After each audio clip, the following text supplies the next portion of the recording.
Ilias stood alone on the ruins of Earth, staring at the endless stars. The once vibrant blue planet was now a desolate wasteland. The Tyrexians had left their mark on every inch of the globe, their ships hovering above the remains of the cities, their soldiers crushing what little remained of humanity's resistance. The firestorms still raged on in the distance. Where once had been civilization, now there was only ash. He remembered the way Earth used to be alive, the way it used to hum with the pulse of human innovation and hope. But all of that had crumbled in the wake of the Tyrexian invasion. The scars on the planet mirrored the scars on his soul. He had lost everything: his family, his home, his comrades. And yet here he was standing on this broken world, staring up at the same stars that had once guided his ancestors to greatness. Ilias clenched his fists. He had sworn an oath to protect humanity, and even though everything seemed lost, he would not break his promise. Not now, not ever. Behind him, his small crew gathered together. There were fewer of them now. Most had been lost in the fight or scattered to the winds after the initial assault. But they were survivors, every one of them, and despite the odds they had refused to give in. They had refused to be cowed by the Tyrexians, who thought them weak and insignificant. The alien empire had underestimated humanity's will to survive, and Ilias knew that it was that will that would be their strength in the days to come. A sudden beeping broke the silence from the communications console of the small command ship that had been their home since the fall of Earth. Ilias turned toward it. His heart skipped a beat. He didn't expect any communication, not in this part of the galaxy, but the message was clear: a string of coordinates and a single phrase attached: the last unbroken human lives among you. Ilias frowned, his mind racing. The words made no sense. Who could be alive out there? And why would they send a message now? It had been months since the Tyrexians had ravaged Earth, and every other human settlement had fallen. Surely there could be no survivors. He walked over to the console and examined the coordinates. They were located in the farthest reaches of the galaxy, on a planet that was thought to be uninhabitable, even by the most advanced alien species. There was no way anyone could survive out there, yet this message had to mean something. He turned to his crew. Prepare the ship, we're heading out. He ordered, his voice hard with determination. They didn't ask questions, they simply nodded and began their work. Even in the face of such uncertainty, they followed his lead without hesitation. This was who they were. Humans were not afraid to face the unknown. They had done it for millennia, exploring new frontiers, risking everything to push the boundaries of what was possible. And this time would be no different. The ship lifted off the ground, its engines roaring to life, and Ilias watched as the ruins of Earth faded into the distance. As they entered the void, he felt a flicker of hope deep inside him, hope that perhaps this message was the key to turning the tide of the war, hope that maybe, just maybe, humanity wasn't as broken as everyone had believed. Maybe they still had a chance to fight back. The journey through the stars was long and silent. Ilias paced the deck of the small command ship. As the others went about their duties, they all felt the weight of uncertainty pressing on them. Every minute felt like an eternity. As the ship glided through the empty blackness of space, the coordinates they had received had led them into an uncharted region of the galaxy, one so far removed from civilization that even the most advanced alien ships had never ventured there before. Ilias couldn't help but wonder if the message was some kind of trap.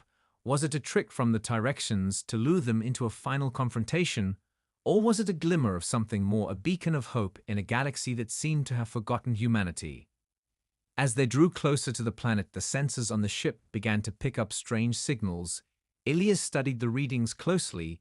They weren't anything like the typical alien frequencies they had encountered before. There was something human about them, something familiar. His pulse quickened as he turned to the comms officer. "Can you identify the source of those signals?" he asked, his voice tight with anticipation. The officer nodded, working quickly to triangulate the source of the emissions. It took a few moments, but when the readings came back, they were clear. The signals were originating from the surface of the planet itself. "Commander, it looks like the signals are coming from a ruined city," the comms officer reported. "There's a strong energy signature. It seems like some kind of advanced technology is still operational down there." Ilias's heart skipped a beat. The thought of a human city surviving on such a remote planet was almost impossible, but the evidence was clear. It was their only lead. and it was a lead that they had to follow. He glanced at his crew one by one. He saw the same mixture of disbelief and hope reflected in their eyes. It was a long shot, but they had nothing left to lose. "We're going down," Elias said firmly. "Prepare for landing." The ship descended through the planet's atmosphere. The air outside was thick with dust and ash. The ground below was rocky and barren. But as they neared their destination, the ruins of a city began to emerge out of the haze. Ancient buildings, half buried in the sand, told the story of a civilization long forgotten. The city looked like it had been abandoned for centuries, yet the energy signature they had tracked still pulsed from beneath the surface. It was as if the heart of the city was still alive, waiting for someone to awaken it. The landing was rough, but they managed to touch down just outside the city's outskirts. Elias ordered everyone to gear up and prepare for a search of the ruins. It was time to find out who or what had sent the message, and what they had discovered in this desolate corner of the galaxy. As they moved toward the heart of the city, Elias couldn't shake the feeling that they were being watched. The wind howled through the broken buildings like the whispers of a forgotten past, and every step they took seemed to echo through the emptiness of the once great city. They reached the central structure, a massive tower that rose above the ruins like a monument to an age long gone. The doors creaked open as they approached, revealing a dark and silent interior. Inside, they found rows of old technology, dormant yet strangely intact. Ancient machines hummed softly, as if sensing their presence, and in the center of it all stood a figure watching them with a calm intensity, a human figure standing tall amidst the ruins, with eyes that glimmered with a knowledge that seemed to span eons. Elias's breath caught as he realized the truth: humanity had not been forgotten after all. The figure before them stood in the shadows, its form faintly illuminated by the soft glow of the ancient technology surrounding them. Elias's eyes narrowed as he stepped forward, his pulse racing. As he tried to comprehend what he was seeing, the figure was human, or at least it appeared to be, but there was something about them that felt different. Their eyes held a depth that seemed to reach beyond time and space, as if they had witnessed the rise and fall of civilizations and survived it all. The air in the room felt thick with the weight of untold stories. "Who are you?" Elias asked, his voice steady but filled with curiosity. The figure did not respond at first. They merely studied him, as if deciding whether or not to speak. Finally, they took a slow step forward. Their voice, when it came, was soft but resonant. It felt like the very air around them vibrated with the power of their words. "I am the last of the Keepers," they said, their voice carrying an authority that commanded attention. "Keepers," Elias repeated. The word felt heavy on his tongue, as if it held more meaning than he could fully grasp. The figure nodded and finally stepped into the light, revealing their face. It was unmistakably human, but their features were sharper, their eyes older yet filled with a quiet strength that seemed timeless. "We were the ones who protected the knowledge of the Ancient Ones," the Keeper continued, "the ones who came before your species. They were a great civilization with wisdom beyond anything the galaxy has ever known. They left behind gifts of unimaginable power and knowledge, but their empire fell long ago, before the Tyrexians ever arrived." Elias felt a chill run through him, the weight of the Keeper's words sinking in.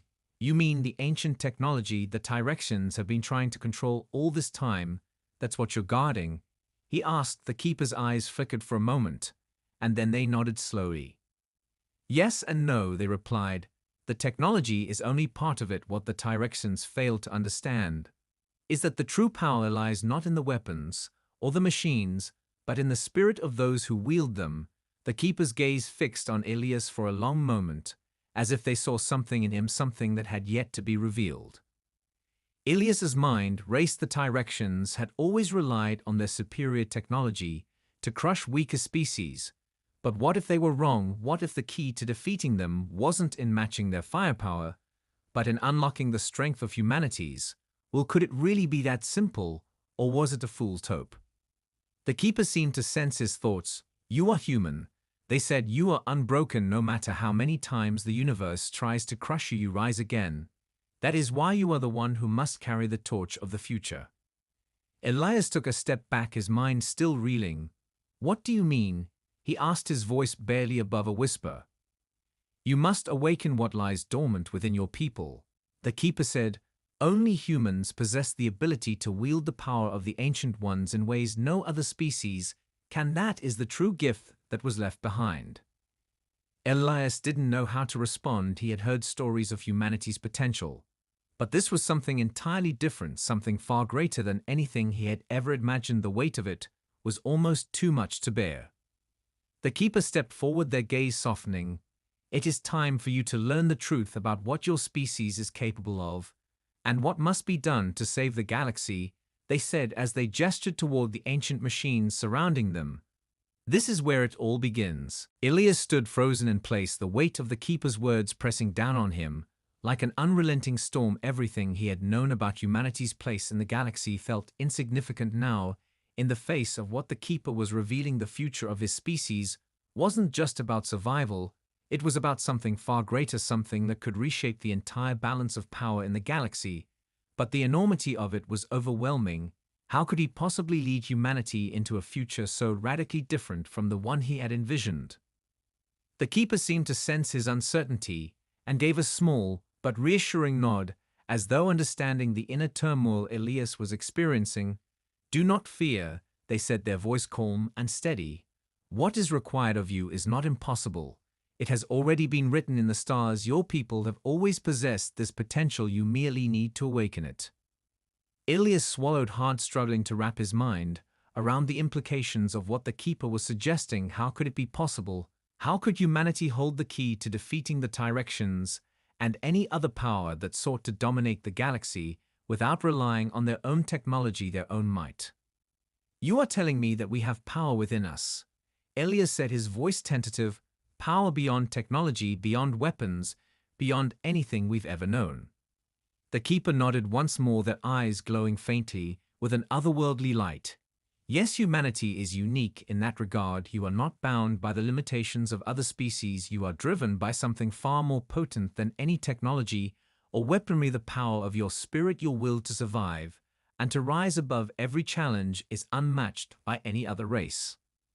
Ilias felt a spark of something deep within him, something he hadn't felt in what seemed like forever. A flicker of hope, a realization that perhaps humanity's struggle wasn't just a fight for survival. It was a fight for something more, something that transcended their enemy's might. "But how do we unlock this power?" Ilias asked, his mind racing with questions. "How do we access what has been hidden within us all this time?" The Keeper gestured to the ancient machines around them. "The machines you see here are more than just relics. They are conduits to an energy that flows through the universe, an energy that can be harnessed by those who understand its nature. These machines were designed by the Ancient Ones to help amplify human potential, but their true purpose is not understood by those who now control them." Ilias stepped forward, his eyes scanning the devices around him. They seemed so ancient, so strange, yet there was an undeniable sense of power emanating from them. He reached out to touch one of the consoles, and immediately felt a surge of energy flood to him. His body tingled with a strange but unmistakable force that seemed to resonate with every cell in his being. It wasn't like anything he had ever experienced before. It was as if the very fabric of the universe itself was opening up to him. The Keeper watched him closely, a knowing look in their eyes. "You feel it," they said softly. "This is only the beginning. The path to unlocking the full potential of your people will not be easy, but it begins with you." Ilias pulled his hand back from the console, feeling both exhilarated and overwhelmed by the experience. His mind raced with the possibilities. If this power could be harnessed by every human, then they could stand against the Tyrexians and any force that threatened them. But how could he teach others to wield such power? How could he even begin to make them understand? "How do I start?" Ilias asked, his voice steady but filled with urgency. "How do we awaken humanity?" The Keeper's gaze softened. "You must first understand that this power is not about control," they said. "It is about connection. It is about learning to see the universe as it truly is and realizing that your place in it is not defined by the strength of your weapons, but by the strength of your spirit, your ability to persevere, even in the face of overwhelming odds. That is where your true power lies." Elias took a deep breath, and for the first time since the war began, he felt a sense of clarity, like a door had opened within him, revealing a path he hadn't even known existed, a path that would lead not just to survival, but to something far greater. Ilias stood in the center of the ancient chamber, the weight of the keeper's words settling into his mind. Like a seed taking root, the air hummed with an energy that he could barely comprehend, yet somehow felt connected to it, pulsed through him in a way that was both unsettling and exhilarating. His mind raced as he processed everything he had learned. This was a power beyond anything he had ever imagined, something that could change everything for humanity. But he still didn't know how to unlock it, how to make his people understand what was at stake, how to make them see that this wasn't just about winning a war, but about reawakening the very essence of humanity itself. The keeper seemed to sense his turmoil. They stepped closer and placed a hand on his shoulder. Their touch was surprisingly warm, despite the cold of the ancient surroundings. "You will learn in time," they said, "but first you must learn to listen to the power within yourself. Only then can you help others do the same." Ilias nodded, though he felt far from ready. He knew the journey ahead of him would be difficult. He would have to convince the rest of his people to embrace this new way of thinking, to understand that their true strength lay not in their weapons or their technology, but in their spirit, in their ability to endure and to rise no matter how many times they were knocked down. But how could he make them believe when the Tyrexians had shown them nothing but destruction, when humanity had been reduced to a fractured remnants scattered across the galaxy? The keeper seemed to read his thoughts. "Do not underestimate your people," they said with quiet conviction. "You have already shown your resilience in the face of impossible odds, and that is something the Tyrexians will never understand. Their strength lies in domination, but yours lies in unity, in the will to protect one another and to rise together." Ilias's mind began to shift, the pieces clicking together. Like an intricate puzzle, humanity had been fractured, but not broken. They had fought for survival. They had survived the worst of the war. They had refused to bow down to the Tyrexians. And if they could come together once more, there was a chance they could awaken the power that lay dormant within them. "I need to get back to my people," Ilias said, his voice resolute. "I need to bring them here, show them what I've learned, so they can see what's possible." The keeper nodded, their expression softening. "You will face opposition. Not all will be ready to embrace what you have learned," they warned. "But the power is within you to lead them and to guide them through this uncertain path." Ilias took a deep breath, feeling the weight of the task ahead of him, but also the burning determination to succeed. He knew that he couldn't do it alone. He would need the support of his crew and the trust of those who still believed in humanity's future, but most of all he would need to believe in himself. "Thank you," he said quietly. "I'll do whatever it takes." The keeper smiled for the first time, and it was a rare and genuine smile, one that spoke of hope and understanding. "Then go," they said, "go and awaken the power within your people before it is too late." With that, Ilias turned and left the chamber, feeling a new sense of purpose rising within him as he returned to the ship and prepared for the journey back to the remnants of humanity. He knew the path ahead would be difficult and uncertain, but for the first time in a long while he felt like there was a chance that humanity's true potential could be realized, that the future was not as bleak as it had seemed only moments before. As Ilias and his crew made their way back to the ship, he felt a strange sense of urgency. His heart raced with anticipation, but also fear. He had learned something that could change the course of humanity's future. But how could he convince those who had been broken by years of war?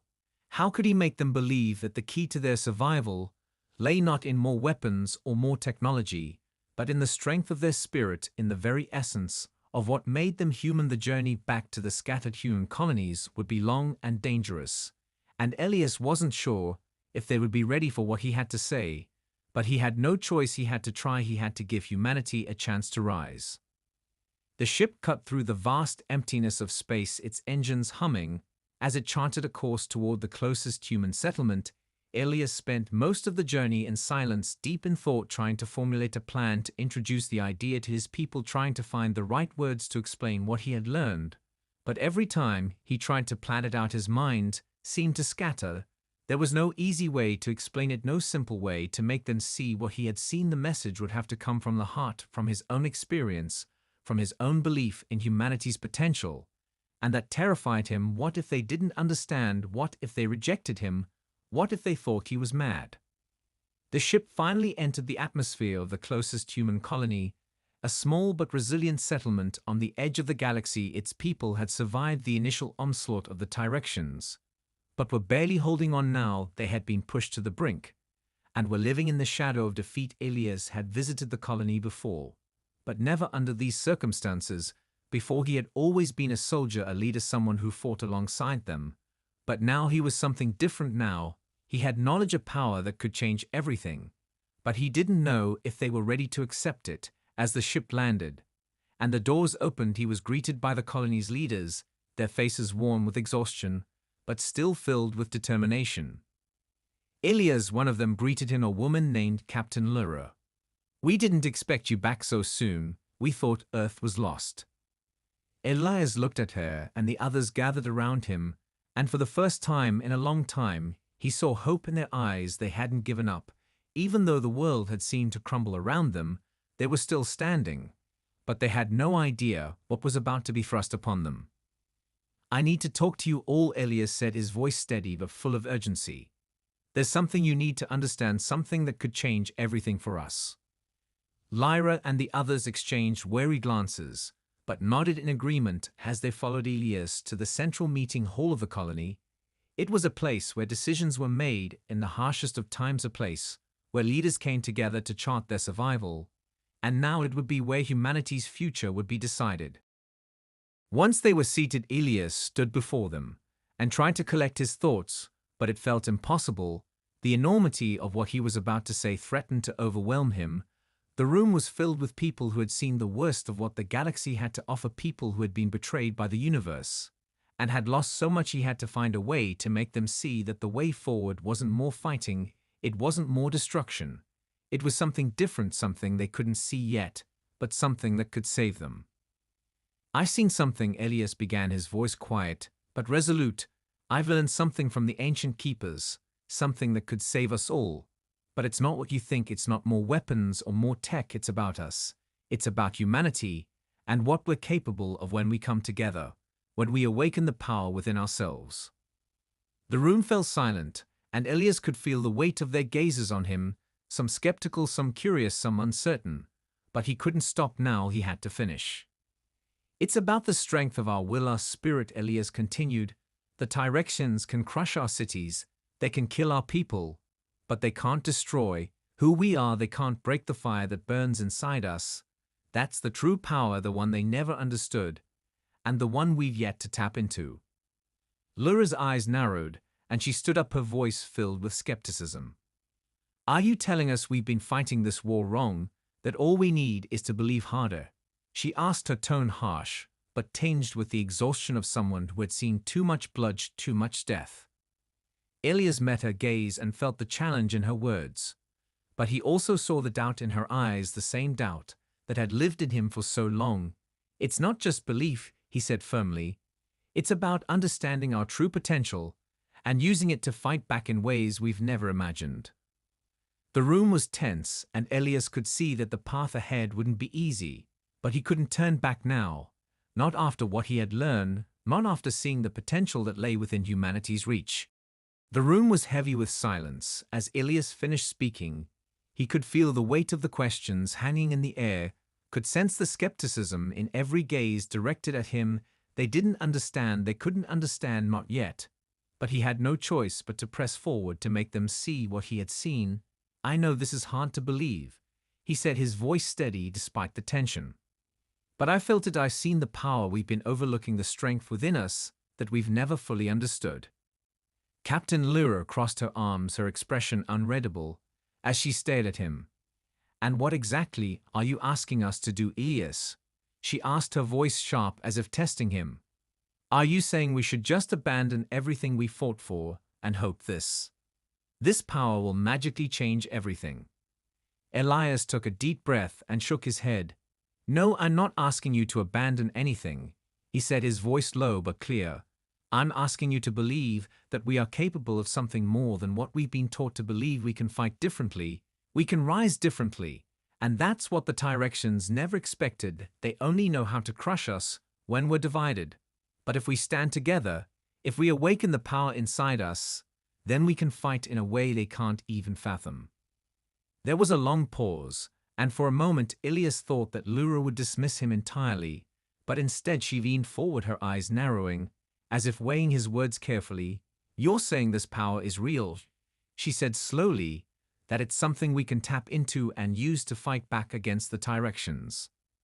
Ilias nodded. "Yes, it's real, and it's something humanity has always had, but we've forgotten how to use it. We've relied too much on technology and weapons to win our battles when the true power is inside us waiting to be awakened." Lyra looked at him for a long moment, then glanced around the room at the others who were listening intently, but still unsure. They had seen too much destruction, too much loss to believe that anything could be that simple. Ilias could see the doubt still written on their faces, but he also saw the flicker of something else, a glimmer of hope, something that hadn't been extinguished entirely. "How do we begin?" One of the leaders spoke up, his voice quiet but full of curiosity. "How do we awaken this power?" Ilias felt a spark of relief at the question, and he nodded slowly. "We begin by learning to connect with it, to understand what it is and how it works," he said. "The Keepers left behind the knowledge, the machines we found on the abandoned world, are a key to unlocking it. They were created to amplify the human spirit, to channel that strength into something tangible. But we must first learn how to tap into it ourselves." Lyra shook her head.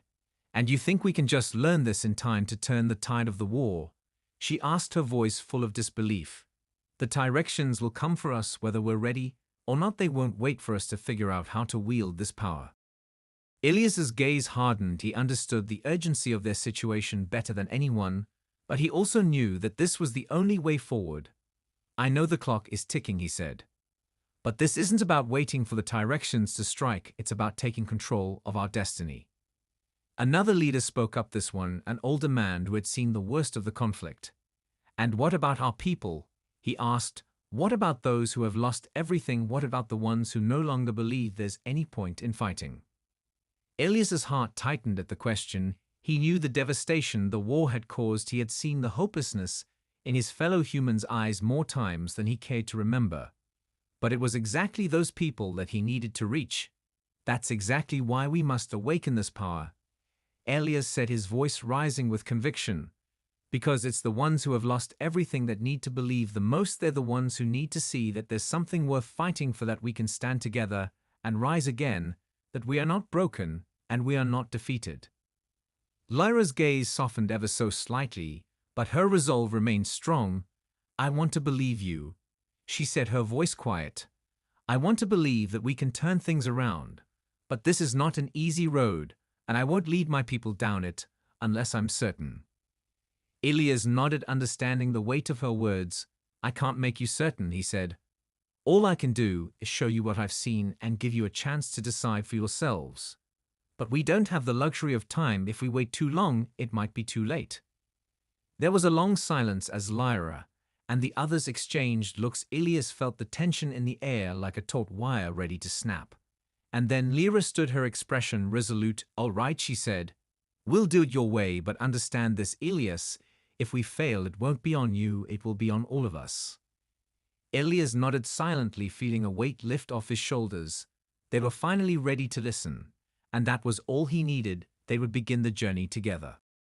The decision was made, and Ilias could feel the shift in the room. The tension that had once filled the air began to dissipate, replaced with a quiet sense of resolve. The leaders stood together, now united in a way they hadn't been before, and Ilias knew that this moment would be the turning point. Everything had led to this point, the moment when humanity would either rise or fall together. He had no illusions about the difficulty of what lay ahead. They were about to embark on a path unlike any they had taken before, but it was the only path that offered them hope. The following days were filled with preparation. The leaders gathered in secret and began to organize their people. Ilias and his crew worked tirelessly to share everything they had learned from the Keepers and the ancient machines they had found on the distant planet. The knowledge was overwhelming, but every bit of it was crucial to the success of their mission. They had to understand the power they were trying to unlock. They had to understand what they were dealing with before they could begin to teach others. It wasn't long before a small group of volunteers was selected to undergo the first phase of the awakening process. These were people who had already proven their resilience, who had fought and survived the worst of the war, people who still believe that humanity could rise above the darkness that had been cast upon them. Elias had no doubt that they were the right ones for the job, but even as they prepared to move forward, he couldn't shake the weight of the responsibility that had been placed on his shoulders. He was asking them to trust him, to take a leap of faith that no one had ever taken before. As the first test began, the volunteers gathered in a large chamber within the colony. It was a space that had been set aside for experimentation and training. And now it would be the birthplace of something entirely new. Elias stood at the front of the room, surrounded by the leaders and his crew, watching closely as the volunteers took their places. Each one of them looked nervous, but determined. They were ready to embrace whatever came next. Elias took a deep breath and stepped forward. "What you're about to do is something no one has done before," he said, his voice calm but filled with conviction. "This is the beginning of something that could change everything for us, but it's not easy, and it's not without risks. You must trust yourselves and each other, and believe in the strength that lies within you." He could see the doubt flicker in some of their eyes, but there was also a glimmer of something more, something that resembled hope. Elias could feel it too. He could feel the power that lay dormant within each of them, and he believed with all his heart that they could awaken it if they just opened themselves to it. The machines around them hummed to life, their lights flickering on as the volunteers connected to the ancient technology. Their bodies seemed to react to it almost instinctively, as if they were tapping into something that had always been there. The air in the room shifted, and Elias could feel the energy building. It was subtle at first, but then it grew stronger and stronger until the entire room seemed to vibrate with power. At first, the volunteers appeared to struggle, their bodies twitching and their faces contorted with concentration. But as the energy coursed through them, Elias could see something incredible happen. Their expressions began to change, their fear and uncertainty fading. As they grew more confident, they were tapping into the power they had within them. And Elias could see it. The human spirit was awakening. It was alive and pulsing with the strength of generations of survival. The room was filled with a sense of awe as the volunteers began to move in sync, their bodies no longer bound by the limitations of the physical world. They were moving with purpose, with a strength that had been born from within. They were no longer just humans, there was something more, something far greater than anyone had imagined. Elias's heart raced as he watched the transformation unfold. It was working, they were awakening the power within themselves. But they weren't done yet. This was only the beginning. They had only scratched the surface of what humanity could become. But even as he marveled at the progress, Elias knew the path ahead would not be easy. They would face challenges they could not anticipate, and there would be moments of doubt and fear. But in that moment, watching the volunteers transform, Elias knew that humanity was capable of greatness, more than anyone could have ever imagined.